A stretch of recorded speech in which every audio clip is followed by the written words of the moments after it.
Hello everyone, welcome to my channel DM learn academy. DM learn একাডেমির YouTube প্ল্যাটফর্মে সবাইকে স্বাগত জানাই। বন্ধুরা, আশা করি তোমরা সবাই ভালো আছো। দেখো বন্ধুরা, আজকে চলেছি একটি গুরুত্বপূর্ণ ভিডিও নিয়ে। দেখো, বাংলা প্যাডাগজি থেকে কিন্তু আজকের একটি গুরুত্বপূর্ণ ভিডিও রয়েছে। অবশ্যই করে প্রাইমারি টেট 2024 ডিসেম্বরে যে পরীক্ষা হতে চলেছে, সেই পরীক্ষাকে লক্ষ্য রেখে কিন্তু আমরা প্রতিনিয়ত তোমাদের জন্য প্র্যাকটিস সেট দিয়ে চলেছি। তো বন্ধুরা, আজকে দেখো একটি গুরুত্বপূর্ণ কিন্তু প্র্যাকটিস সেট রয়েছে। দেখো, প্র্যাকটিস সেট নম্বর 8। আজকে কিন্তু 8 নম্বর প্র্যাকটিস সেট নিয়ে আলোচনা করব বাংলা প্যাডাগজির। তো এর আগে কিন্তু অবশ্যই করে 7টা প্র্যাকটিস সেট দিয়েছি। অবশ্যই করে তোমরা আমার কিন্তু চ্যানেলের প্লেলিস্ট থেকে অবশ্যই করে তোমরা দেখে নিতে পারো। তো বন্ধুরা দেখো, আজকের কিন্তু গুরুত্বপূর্ণ ভিডিওটি রয়েছে অবশ্যই, কারণ দেখো সিটের 2014 কোশ্চেনগুলো নিয়ে কিন্তু আজকের আলোচনা করব। বাছাই করা 15টি প্রশ্ন নিয়ে আলোচনা করব। তাই কিন্তু আজকের ভিডিওটি খুবই গুরুত্বপূর্ণ হতে চলেছে অবশ্যই করে। তাই প্রত্যেকে বলছি তোমরা শেষ পর্যন্ত অবশ্যই স্কিপ না করে দেখতে থাকো। আশা করছি আজকের ভিডিওটি তোমাদের জন্য কিন্তু খুবই হেল্পফুল হতে চলেছে। অবশ্যই করে কিন্তু আজকের পুরো সম্পূর্ণ কনসেপচুয়াল কোশ্চেন রয়েছে। কোশ্চেনগুলো কনসেপ্ট পুরো ক্লিয়ার করার চেষ্টা করব। তাই প্রত্যেকে বলছি অবশ্যই তোমরা শেষ পর্যন্ত দেখো। এবং তোমরা যারা আমার চ্যানেলে এখনো নতুন, তোমরা সাবস্ক্রাইব করোনি, তোমরা চটপট করে সাবস্ক্রাইব করে নাও, না হলে গুরুত্বপূর্ণ ভিডিওগুলি তোমরা অবশ্যই করে মিস করে যেতে পারো। এবং যদি ভিডিওটি ভালো লাগে অবশ্যই প্রত্যেকে একটু লাইক করে দাও সুন্দর হাত দিয়ে, এবং বন্ধুদের মধ্যে একটু শেয়ার করে দাও, যাতে তারাও একটু কিন্তু ভিডিওটি দেখে একটু প্র্যাকটিস করতে পারে। ওকে, তো এবং তোমরা অবশ্যই করে আমার কমেন্টে তোমরা জানাও কেমন হচ্ছে ভিডিওগুলো এবং কী ধরনের ভিডিও তোমাদের দরকার, এবং কোথাও কোনো সমস্যা থাকলে অবশ্যই কিন্তু জানাতে ভুলবে না। এবং দেখো, তোমরা যারা ভাবছো সমস্ত পিডিএফ গুলো পাওয়ার জন্য অবশ্যই তোমরা পিডিএফ গুলো পেয়ে যেতে পারো।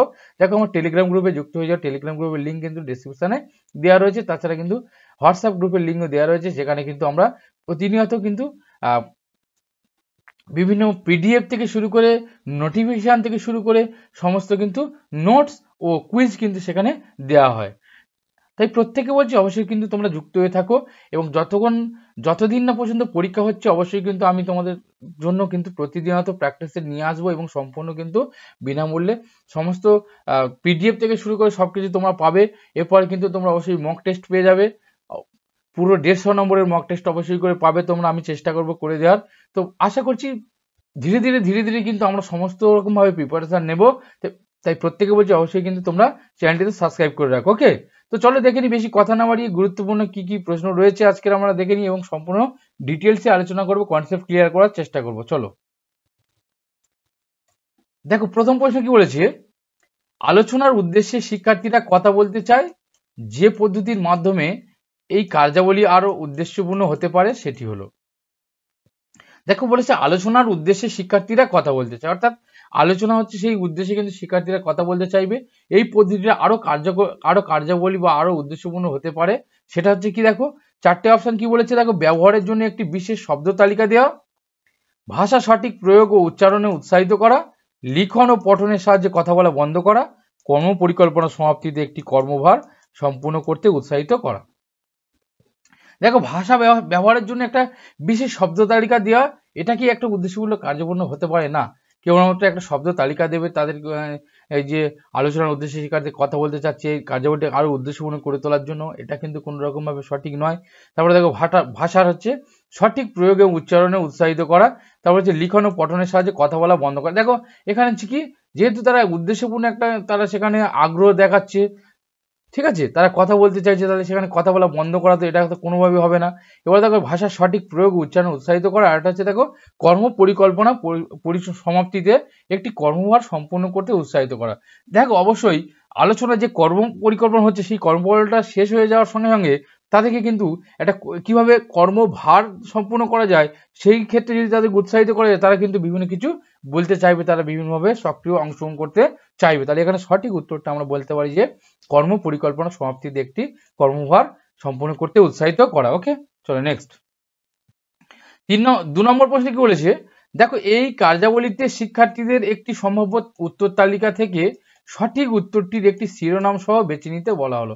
অর্থাৎ একটা কার্যাবলী রয়েছে, সেখানে কিন্তু একটা সম্ভব উত্তর তালিকা রয়েছে, তার মধ্যে দিয়ে একটা শিরোনাম সহ উত্তর একটা বেছে নিতে বলা হয়েছে। এবারে বলেছে, দেখো, ধ্বনির রেকর্ড বাজানোর পূর্বে পাঠ পড়ানোর সময় কি ধরনের তথ্য দেওয়া হবে।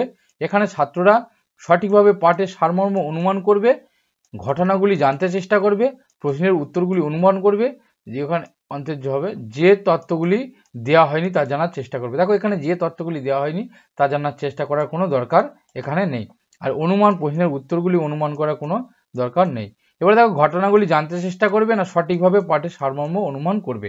দেখো যেহেতু এখানে একটা শিরোনাম সহ বেছে নিতে বলা হয়েছে, তার মানে যে উত্তরটা দেওয়া রয়েছে তার একটা জিস্ট অর্থাৎ সারমর্ম অনুমান করা দরকার। যেহেতু একটা শিরোনাম সহ বলেছে, তাহলে এখানে সঠিকভাবে কিন্তু পাঠের এই সারমর্ম সেটাকে উদ্ধার করতে হবে শিরোনাম সহ।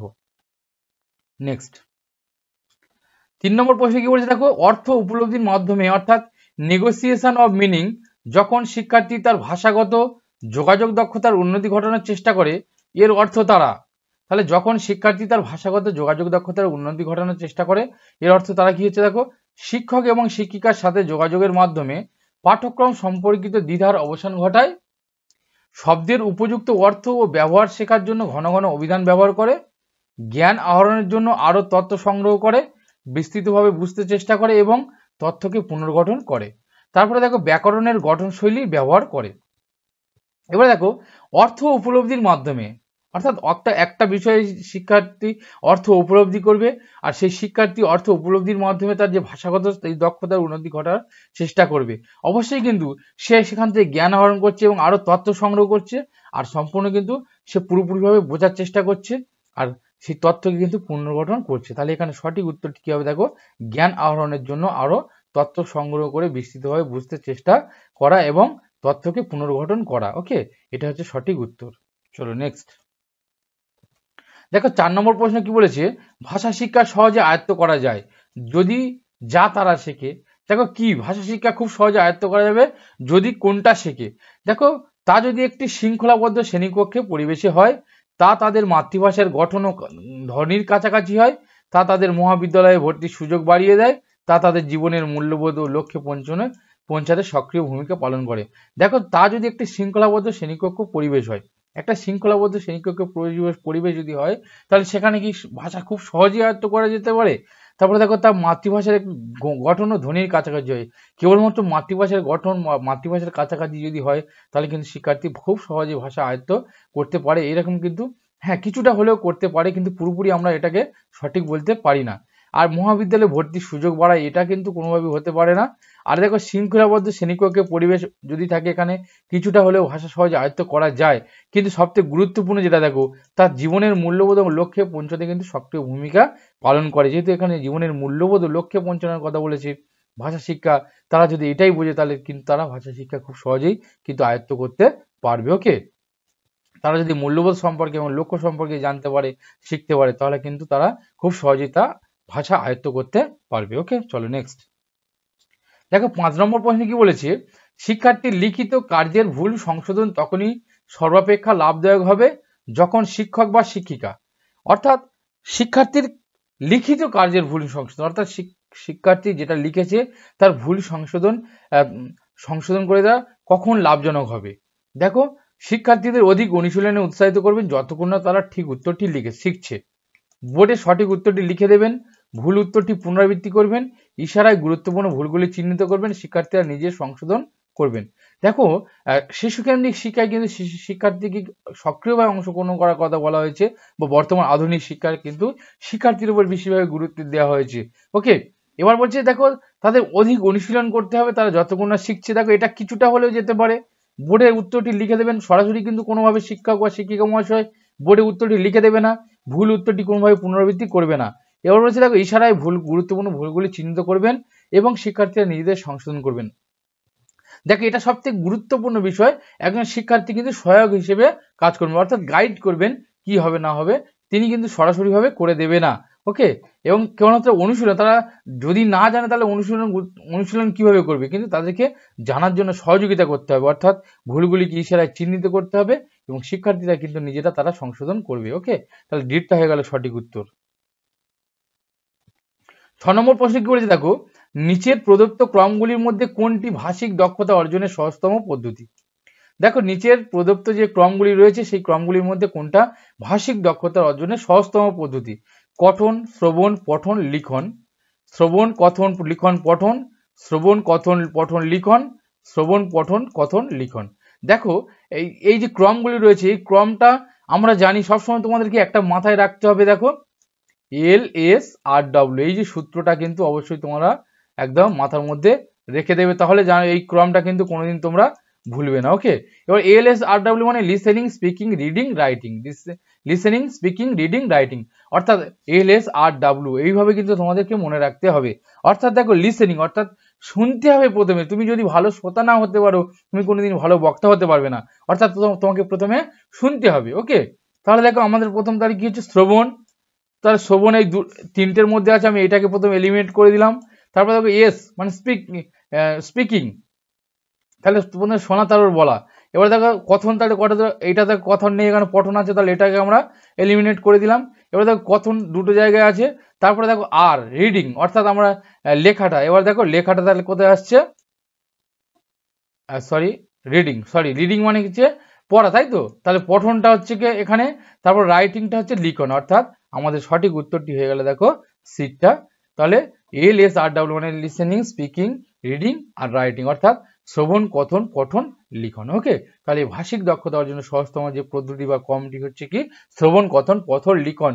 এটা কিন্তু ভালোভাবে তোমাদেরকে মাথার মধ্যে রাখতে হবে, এখান থেকে কিন্তু প্রশ্ন আসেই, বিভিন্নভাবে প্রশ্ন আসে। নেক্সট দেখো 7 নম্বর প্রশ্নে কি বলেছে, ক্লাসের ভেতর বা বাইরে যেখানেই হোক শিক্ষার্থী সর্বদাই প্রথম ভাষা এবং তৃতীয় ভাষা বুঝতে অসুবিধা হয়। তাহলে ক্লাসের বাইরে বা ভেতরে যেখানে হোক তার প্রথম ভাষা আর তৃতীয় ভাষা বুঝতে কিন্তু অসুবিধা হয়। ওকে, এবারে এই ব্যাপারে নিচে প্রদত্ত কোন পদ্ধতিটি শিক্ষার্থীদের সাহায্য করবে। দেখো সেই ভাষাভাষী কারোর কাছে সেই ভাষাটি শেখা, দ্বিতীয় ও তৃতীয় ভাষার পিরিয়ড সংখ্যা বাড়িয়ে দেওয়া, ভাষা ব্যবহারের মাধ্যমে অভ্যাস বাড়িয়ে প্রথম ভাষার কাছাকাছি আরেকটি ভাষা শেখা। দেখো প্রথম ভাষার কাছাকাছি আরেকটা ভাষা শেখা এটা তো কোনোভাবেই হবে না।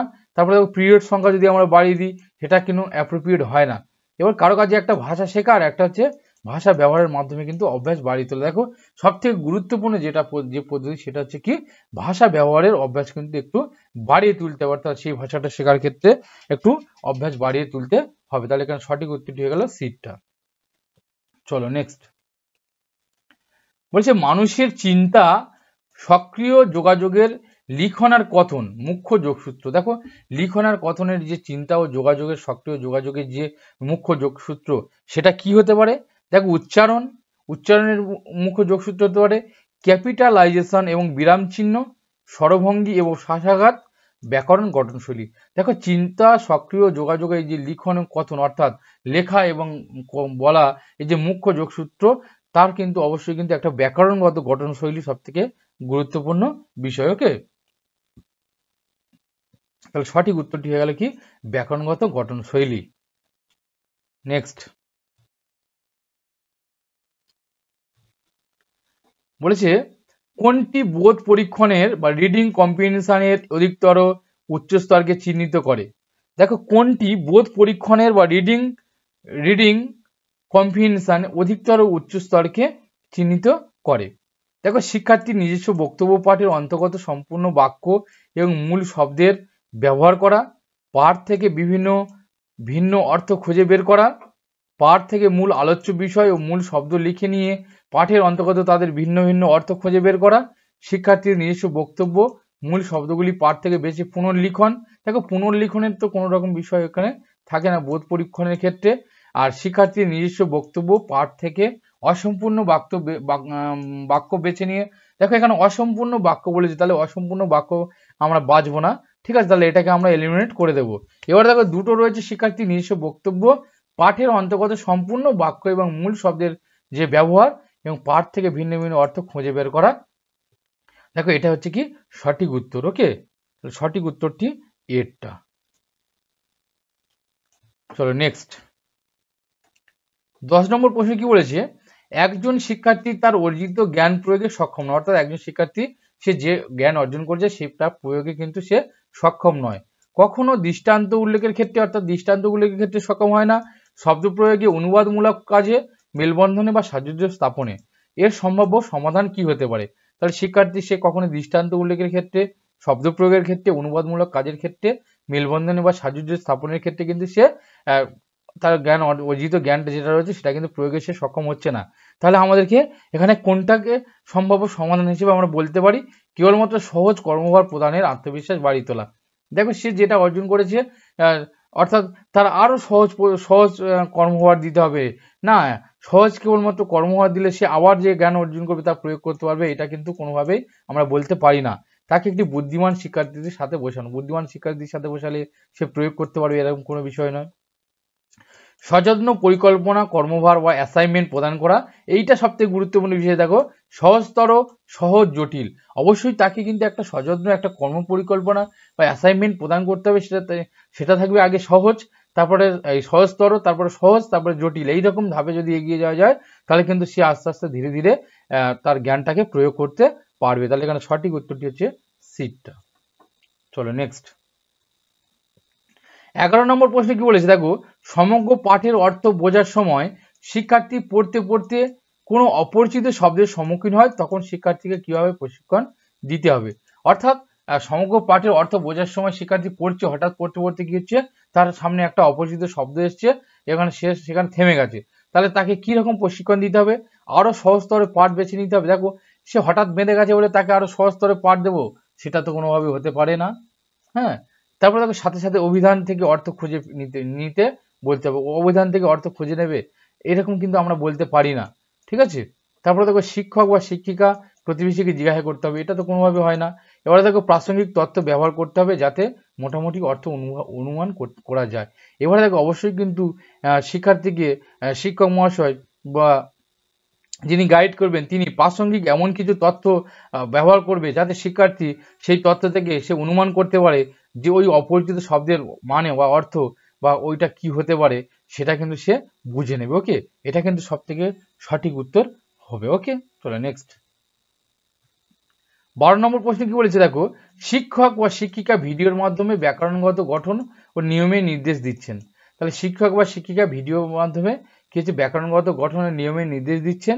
যোগাযোগ দক্ষতাকে আরো সক্রিয় করে তুলতে শিক্ষার্থীর লেখা বা বলার সময় এই নির্দেশ পালন করবে, এই প্রচেষ্টাটি হলো। অর্থাৎ দেখো শিক্ষক মহাশয় বা শিক্ষিকা তিনি কি করছে, প্রথমে ভিডিও দেখে একটা উদাহরণ তাদের কাছে তুলে দিচ্ছে, দিয়ে কিছু নিয়ম নির্দেশ দিয়ে দিচ্ছে, তারপরে একটা যখন লিখতে দেওয়া আছে সেই নির্দেশটা সে পালন করবে। অর্থাৎ দেখো প্রথমে কিন্তু একটা উদাহরণের মাধ্যমে তাদেরকে দেয়া হচ্ছে, তারপরে তারা একটা নির্দিষ্ট কিন্তু সাধারণীকরণ করতে পারছে। তাহলে যখন একটা উদাহরণ থেকে সাধারণীকরণে যায় তখন সেটা কি হয়ে যায়, সেটা হচ্ছে কি আরোহী পদ্ধতি। ওকে, তাহলে এখানে চারটে অপশন কি দিয়েছে দেখো, সংকোচনমূলক বা কন্ট্রাকটিভ, আরোহী বা ইন্ডাকটিভ, অবরোহী বা ডিডাকটিভ, সংক্ষেপাত্মক বা রিডাকটিভ। তাহলে দেখো এখানে সঠিক উত্তর ঠিকই হয়ে যাবে অবশ্যই করে আরোহী পদ্ধতি, তাই তো। আর অবরোহী পদ্ধতি করে কি হবে না, অবরোহী পদ্ধতি হচ্ছে কি একটা সাধারণ থেকে একটা বিশেষের দিকে যদি অগ্রসর হয়, অর্থাৎ কোনো সূত্র থেকে যদি একটা বিশেষের দিকে যায় বা উদাহরণের দিকে যায়, তখন সেটা হয়ে যাবে কি অবরোহী পদ্ধতি। ওকে, প্রাচীন পদ্ধতি দুটি গুরুত্বপূর্ণ পদ্ধতি হচ্ছে কি আরোহী পদ্ধতি, অবরোহী পদ্ধতি। এটা কিন্তু খুবই গুরুত্বপূর্ণ দুটো পদ্ধতি, অবশ্যই করে খুব ভালো করে তোমরা কিন্তু করে রাখবে, বিভিন্নভাবে প্রশ্ন কিন্তু এখান থেকে এসে থাকে।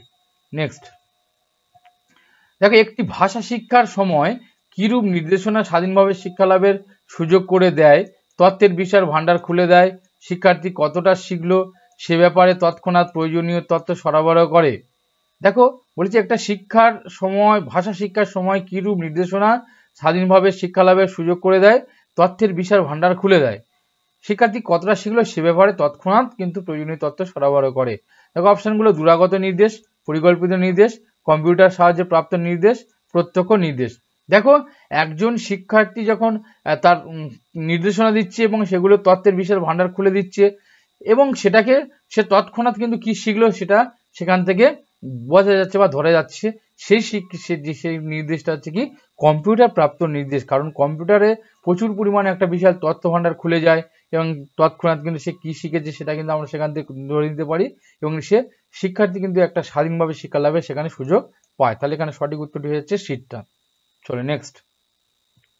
দেখো 14 নম্বর প্রশ্ন কি বলেছে, একটি ভাষা শিক্ষার ক্লাসে স্থানীয় ভাষাভাষী শিক্ষার্থী এবং লক্ষ্য ভাষাভাষী শিক্ষার্থী একসাথে থাকা লাভজনক কারণ। দেখো একটা ভাষা শিক্ষার ক্লাস যেখানে একজন স্থানীয় ভাষাভাষী শিক্ষার্থীর সাথে লক্ষ্য ভাষাভাষী শিক্ষার্থী বা অন্যান্য ভাষাভাষী শিক্ষার্থী তারা যদি একসঙ্গে থাকে কিন্তু তাদের মধ্যে একটা কম্বিনেশন তৈরি হবে এবং তারা একে অপরের ভাষাটা শিখতে কিন্তু উৎসাহ হবে। ওকে, তাহলে অপশনগুলো দেখে নাও।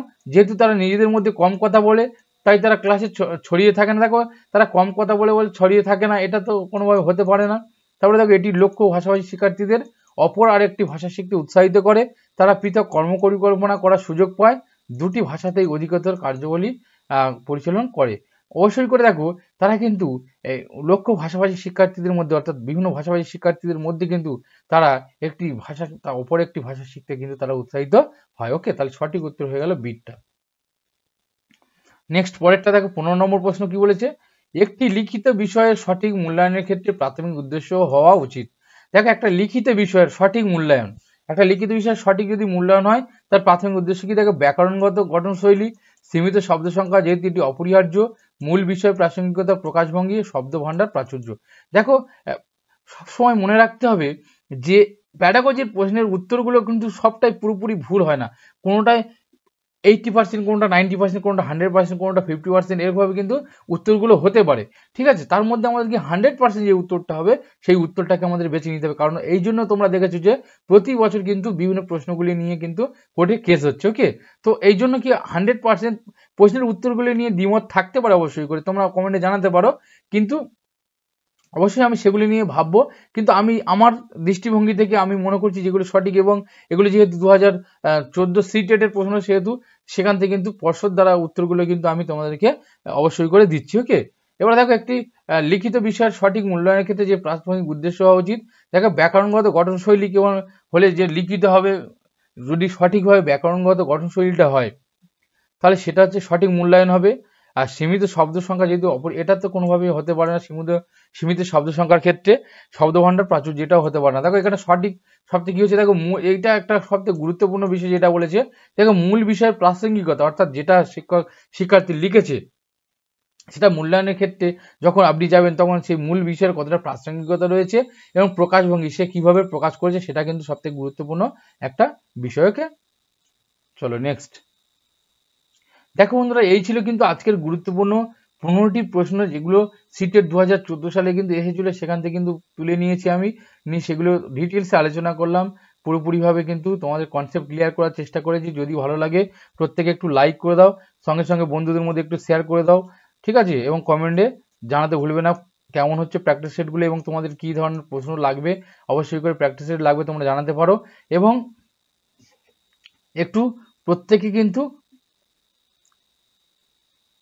সাবস্ক্রাইব করে নিতে পারো তাড়াতাড়ি করে আমার চ্যানেলটা, কারণ সম্পূর্ণ পরীক্ষা পর্যন্ত আমি তোমাদের সম্পূর্ণ উইদাউট ফ্রি, ওকে, কোনো ফি ছাড়া কিন্তু আমি তোমাদেরকে সম্পূর্ণ ক্লাস গাইড করে যাব এবং সম্পূর্ণ পিডিএফও তোমরা পেয়ে যাবে। দেখো আমার টেলিগ্রাম গ্রুপে যুক্ত হতে পারো, ওকে, এবং সম্পূর্ণ নোটসও তোমরা পেয়ে যাবে। এরপরে কিন্তু আমি অবশ্যই করে 150 নম্বরের মক টেস্ট পরীক্ষার দিকে আমি দেওয়ার চেষ্টা করব। তো আমি প্রত্যেকে বলছি অবশ্যই টেলিগ্রাম গ্রুপে যুক্ত হয়ে যাও, পিডিএফগুলো পেয়ে যাবে। হোয়াটসঅ্যাপ গ্রুপে তোমরা যুক্ত হতে পারো অবশ্যই করে। ওকে, তো বন্ধুরা আশা করছি আজকের ভিডিওটি তোমাদের ভালো লেগেছে, যদি ভালো লাগে অবশ্যই লাইক করে দাও এবং ততক্ষণ তোমরা পড়তে থাকো। আবার দেখা হবে একটি নতুন গুরুত্বপূর্ণ ভিডিও নিয়ে। প্রত্যেককে ভিডিওটি দেখার জন্য অসংখ্য ধন্যবাদ।